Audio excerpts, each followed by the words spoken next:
Now take a look at this. You're probably not going to believe it. A grown-up, watch him here. He's going to slug a kid in the stomach in a school, and it's all caught on security camera. There it is right there. Now the kid's mother is furious. She wants this guy locked up. Lena McLean's her name. She says her 7-year-old son John told her a classmate's parent hit him. The mom says afterward she requested this video from the Washington, D.C. school's hallway. In it you can see him hit little boy in the stomach. John slumps over, holding his tummy there as the dad walks out of the building. How bad did it hurt? Real bad. It made my stomach painful. You watched my son on that ground and you didn't do nothing. And all you can say to me is you was playing. You don't bully a child and you don't torment a child. I wouldn't do that to you. I wouldn't do that to your child. I wouldn't do that to none of your kids. I'll feel much better when he's locked up. School administrators say the health and safety of the students is their top priority. They say they're looking into the incident. Thank you for that. Also on the northwest side, the search is on for 2 people who shot a man during an attempted robbery early this morning. This is the scene at the Cross Creek apartment complex. Police say the guy was just getting home from work around 2 a.m. when he was confronted by the would-be robbers. When he said he didn't have any money, they shot him in the leg and took off. That man was taken to the hospital. And this Miami, Indiana woman is facing charges accused of asking underage girls to expose themselves. Police say Melissa Elpers would perform sex acts as men watched online, and she asked the girls to follow suit multiple times. Each time the girls refused. Elpers is now being held in jail on $10,000 bond. Happening in just about an hour, an Indianapolis police officer accused of abusing his wife for years will be in court. Daniel Bullman faces 13 charges, including kidnapping and domestic battery. In court documents, his wife says he pointed his department-issued gun at her and their sleeping daughter. Bullman suspended from the IMPD with a recommendation that he be fired. Parents, keep your kids safe at the IMPD Child Safety and Pumpkin event on Indy's South Side. The event is today from 3 to 7. It's at Hubler Chevrolet on 31 South. You can get FBI quality fingerprints and photographs of your children. Those can always come in handy in case of an emergency. The family of a girl abused by Jared Fogle is dropping a lawsuit against the former Subway pitchman. A person listed as Jane Doe filed documents to dismiss the case against Jared Fogle and his former partner Russell Taylor. The family was seeking $150,000 from the men. Fogle filed a suit against Jane Doe's parents, saying they were the cause of her behavior. Animal protection workers in Anderson are scrambling right now, trying to house dozens of animals rescued in raids in Madison County. Since March, they've taken in animals from 6 hoarding situations. The police departments, they don't have to figure out what they're going to do with these animals. It's the people who do rescue, it's the people who work in the shelters. That's the people who this is affecting. This past week alone, about 100 animals were taken out of 3 hoarding situations. The shelter couldn't accept some of those pets because there's simply no room. Space is so tight right now, they're turning closets into makeshift kennels for the dogs.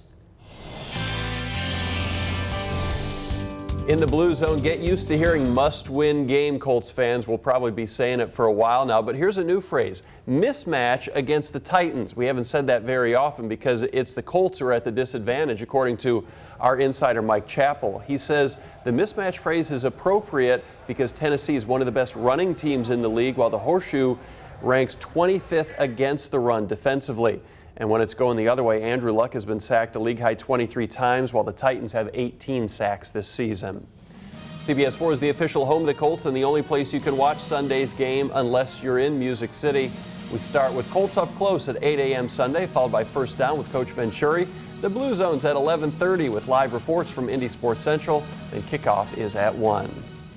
2 weeks now until Election Day, and the third and final gubernatorial debate is tonight. Democrat John Gregg, Republican Lieutenant Governor Eric Holcomb, and Libertarian candidate Rex Bell will meet at the University of Southern Indiana in Evansville for the debate. It'll focus on health and social issues. We will stream that debate live at CBS4Indy.com. You can also watch it on the CBS 4 app. And don't know if you've done it, but a hot search online right now is for write-in candidates. If you're planning on voting for a write-in candidate on Election Day, there are some things you need to keep in mind. Here in Indiana, you must select one of the declared write-in candidates. There are 15 write-in options for president. For governor of Indiana, there are 2 write-in choices. And if you write in a name that is not a declared candidate, that particular vote will not count, though the rest of your ballot will. It's just like filing for any other office. You fill out the paperwork and you are a declared write-in candidate.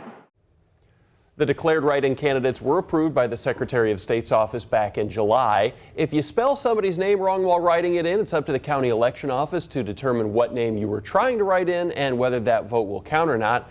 We have a full list of the write-in candidates at CBS4Indy.com. In campaign 2016, Election Day is less than 3 weeks away, and some Hoosiers trying to vote early are waiting in some long lines. This is at the library in Carmel. Poll workers say the wait is as long as 2 hours. They only have 6 voting stations there, but the workers say they have a lot more if you go to the courthouse. We do have a CBS 4 crew at the library talking about why the wait is so long. We'll have more from them coming up on CBS 4 News at 5. The Marion VA Hospital is dealing with new complaints about its prescribing practices today. Last year, a CBS 4 investigation revealed that the hospital was buying more opioid painkillers than any other facility in the Northern District. That led Congress to pass a new law cracking down on dangerous prescribing habits at all VA hospitals. Now a Marine tells us Marion VA doctors have gone to the other extreme, cutting off patients who do need certain narcotics to function.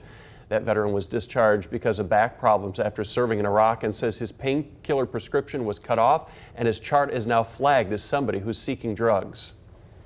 And I've been taking my medications as I'm supposed to for years and years properly, and for them to just not offer me any type of solution really makes you doubt their ability. That Marine obviously didn't want to go on camera with us there. The Marion VA did not respond to our questions about their prescribing practices.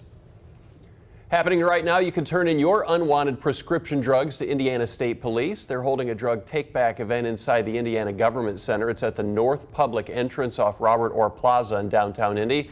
Police are collecting those meds until 1 this afternoon. Fire stations and police and sheriff's departments are holding events tomorrow because it's National Drug Take-Back Day.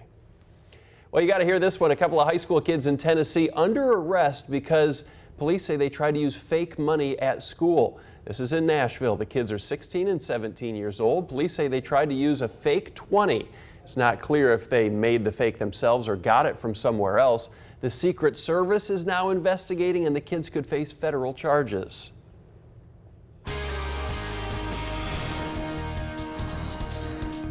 If people who don't know how to swim and stuff go out there, they're going to get into a lot of trouble. But if you're surfed in places with big waves, it's not that bad. My guess is he has surfed places with big waves. Typhoon Haima is near Hong Kong right now, but while most are hunkering down, some thrill seekers, are going out catching waves. 100% pure adrenaline, Johnny. They're ignoring the warnings to avoid the sea. Schools and offices are closed in Hong Kong. More than 700 flights are canceled, John. I don't think I would be doing that. I'm not a very strong swimmer, but there's something about the power of the ocean is one thing. When you add a typhoon in there, usually no not a way. good idea. Yeah, definitely usually not a good idea. Yeah. We've got some winds around here, but nothing like that. And we do have a bit of good news as a Brownsburg High School senior hospitalized in a medically induced coma is showing signs of improvement. 18-year-old Matt Turk has several broken bones after a crash over the weekend. He was in the back seat of a friend's car Sunday morning when the driver lost control and hit a tree. Turk wasn't wearing a seat belt. He's a defensive back on the Bulldog football team, and his teammates are going to honor him by wearing decals with his name on them. We're all a big family, and he's a huge brother to us. It sucks to see a brother go down like that, but hopefully we get to see him out there soon. Now the other kids riding in the car with Turk are okay. Brownsburg plays Ben Davis in sectional play on Friday.